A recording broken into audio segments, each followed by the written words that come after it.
Waktu saya masuk sekolah menengah, seriously still Muhibah. Ada India, ada Cina, ada Melayu. Memang kau tim lah, tak ada masalah. Sekarang ni, kalau tak silap saya diberitahu sekolah menengah kebangsaan didominasi oleh satu bangsa sahaja. Guys, ini ada komentar yang Mimin temukan. Mungkin ini berasal dari negara seberang gitu. Dia berkomentar seperti ini guys. Bahasa Indonesia, tanda tanya. Perkataan Indonesia itu sendiri adanya di tahun berapa? Dan bahasa Melayu pula udah berapa lama wujud katanya. Ada sejarahnya kenapa bahasa Indonesia itu wujud. Oke, nanti kita jawab ya. Terus di sini juga temannya juga berkomentar, sepatutnya negara Indonesia guna bahasa Jawa saja, bahasa suku majority. Lepas itu jadikan bahasa Indonesia. Ambil sedikit kosakata dari Melayu, Sunda, Belanda, dan lain-lain, sedikit untuk lengkapkan katanya. Kadang aneh juga ya netizen Malaysia ini, kok mereka pula lah yang mengatur negara dan bahasa kebangsaan orang gitu. Sementara bahasa di negara mereka belum dikuasai semua bangsa yang ada di negaranya gitu. Nih mengatur-ngatur pula lah dia bahasa kebangsaan negara orang. Kenapa bahasa Jawa tidak dijadikan bahasa nasional? Nanti di sini kita jawab guys. Pertanyaan ini memang kerap kali menggeliti rasa penasaran netizen Malaysia gitu. Mungkin mengingat banyaknya pengguna bahasa Jawa di Indonesia. Gitu kali ya. Sini-sini netizen Malaysia biar Mimin kasih tahu ya, milih tahu atau tempe. Biar netizen Malaysia tahu ya, sebenarnya bahasa Jawa pernah loh diusulkan menjadi bahasa nasional dalam Kongres Pemuda II pada 28 Oktober 1928. Selain karena memiliki banyak penutur, Pulau Jawa pada saat itu menjadi pusat administrasi dan pemerintahan negara juga gitu. Namun guys, usulan ini ditolak tegas oleh sebagian peserta Kongres termasuk Soekarno. Adapun beberapa alasan dibalik penolakan tersebut karena di sini kita balas satu persatu ya. Yang pertama, suku lain tidak bisa berbahasa Jawa menurut Soekarno. Bahasa Jawa hanya bisa dijadikan bahasa daerah. Karena jika digunakan sebagai bahasa nasional, hanya orang-orang yang berasal dari Jawa atau merupakan keturunan Jawa yang akan menggunakannya. Dengan begitu, masyarakat Indonesia dari suku lain tidak bisa bebas menggunakannya gitu.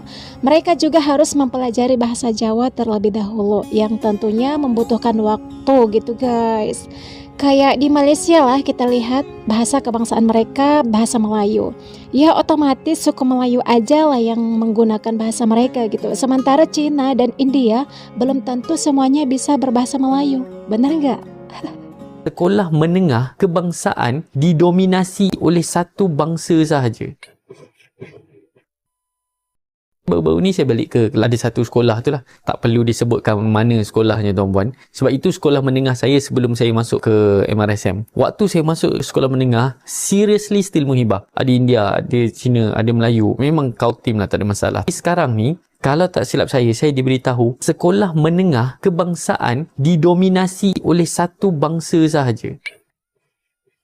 Orang Melayu bila masuk situ pun, masuk seminggu dua, terus keluar dekat tempat lain. Kenapa? Bangsa tu bila masuk dekat dalam sekolah tu, nak cakap Melayu pun libang libu buat kata orang Perak. Dengan peralihannya yang dia tak boleh masuk dengan culture sekolah menengah kebangsaan. Lala sekolah menengah tu jadi sekolah jenis kebangsaan walaupun dia SMK. Benda ni dah terjadi in the past a few years. So bayangkan lagi 5-10 tahun saya dapat menjangkakan memang India, Cina, Melayu memang betul-betul terpisah. Kalau tak disolvekan hari ni, kalau kita bercerita tentang nak gabungkan antara Melayu, India, Cina, Kadazan, dia kena bermula daripada pendidikan sekolah tu. Tapi di mana fungsi kementerian yang menyebabkan sekolah ni betul-betul muhibah? Kalau sekolah tu tidak muhibah, kefahaman tidak dibentuk, semua saling membenci, macam mana nak memimpin negara? You have to use your mind.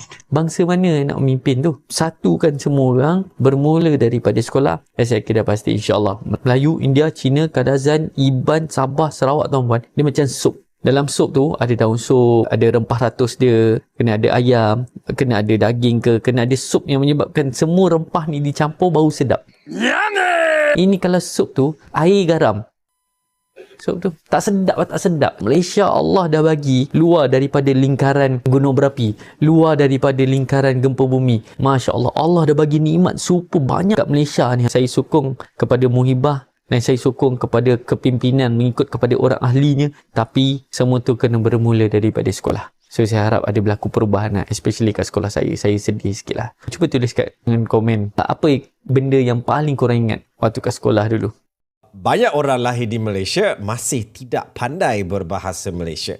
Mungkin topik yang boleh juga dijadikan perbincangan di masa hadapan. And saya setuju 100% dengan komen tersebut, dan sebenarnya kurang rasa senang kerana walaupun kita suka berkata untuk mengagungkan bahasa Malaysia, bunyinya sedap, but the reality-nya is you can hidup di Malaysia 10-20 tahun sebagai seorang expat contohnya, and tidak perlu berbahasa Malaysia kerana segala-galanya disediakan dan dimudahkan dalam bahasa Inggeris, so there is no keperluan untuk berbahasa Malaysia, which I always feel is sayang. And kalau let's say lah seorang expat, you hantar ke Malaysia 10 tahun and you hantar ke Indonesia 10 tahun, di Indonesia expat itu akan berbahasa Indonesia.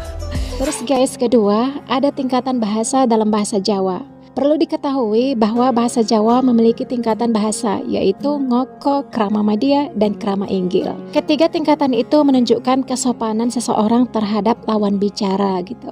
Jika berbicara pada teman sebaya atau yang lebih muda, orang Jawa akan menggunakan bahasa Jawa ngoko atau kasual. Sedangkan krama inggil biasanya digunakan untuk berbicara pada orang yang lebih tua, raja, dan lainnya gitu guys.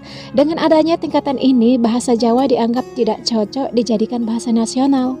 Pasalnya, seseorang harus memilih tingkatan bahasa terlebih dahulu ketika hendak berbicara dengan orang lain, baik yang lebih rendah atau tinggi gitu. Yang ketiga, bahasa Jawa tidak menggunakan huruf Latin. Alasan lain tidak dipilihnya bahasa Jawa sebagai bahasa nasional disebabkan oleh aksaranya yang tidak menggunakan huruf Latin. Jika dipaksakan digunakan sebagai bahasa nasional, maka akan butuh banyak waktu untuk mengajarkan seluruh penduduk Indonesia hingga ke pelosok negeri menulis dan membaca aksara Jawa. Setelah ketiga alasan tersebut dipaparkan, dipilihlah bahasa Melayu Riau guys sebagai bahasa nasional karena dianggap dapat berkembang seperti bahasa Inggris gitu. Bahasa Melayu Riau inilah yang menjadi cikal bakal bahasa Indonesia sekarang. Ingat ya, bukan Melayu Malaysia, tapi Melayu Riau gitu. Bahasa Indonesia lalu disepakati sebagai bahasa persatuan dalam Sumpah Pemuda pada 28 Oktober 1928 gitu guys. Bagi netizen tetangga, seperti inilah alasan yang kami berikan. Kalau ada kurangnya boleh tulis di kolom komentar. Mari kita diskusi baik-baik, berikan pertanyaan yang baik, akan kami jawab dengan baik juga. Ya enggak?